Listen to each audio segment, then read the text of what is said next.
no, no. Aïe, no, no, no, no, no, no. Y'a l'oreille qu'il faut, no, no, no, no, no. Amisa, amisa, ça.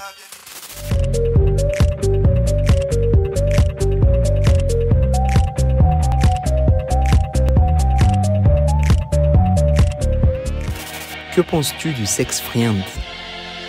C'est rien, c'est juste du sexe quand tu vois qu'il pèse, quoi. C'est macho. Metka.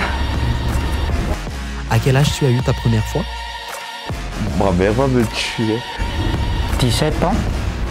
18 ans. C'était à l'âge de 16 ans ou 15. C'était comment? Nature. C'était encore bête. Je ne pourrais pas parler des détails. Ohatry mbola tsy vonona tsara tamin'izay. Andramana fotsiny dia Sao dia nataoko tamin'ny fotsiny fa bon. Quel est l'âge idéal pour toi pour commencer à s'aventurer dans cette histoire? Feno taona fotsiny dia zay. chacun a son propre rythme, donc ça se force pas. 18 ans gamin. Tu peux nous donner ton avis sur l'abstinence avant le mariage? Pourquoi s'abstenir déjà?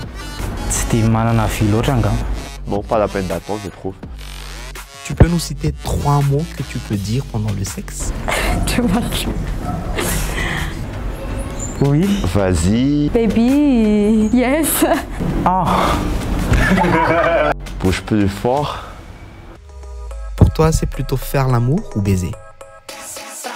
Faire l'amour. Baiser, quoi. Baiser. Ny fihetsikao sy ny mety voateninao raha toa ka mahery ny ray aman-dreninao manao an'izany ianao ohatra. Tena hoe je serais gêné. Taitra be sady mety matahotra kely ihany. Est-ce que tu es plutôt dominant ou bien soumis? Dominant. C'est évident, quoi. Dominant. Dominant.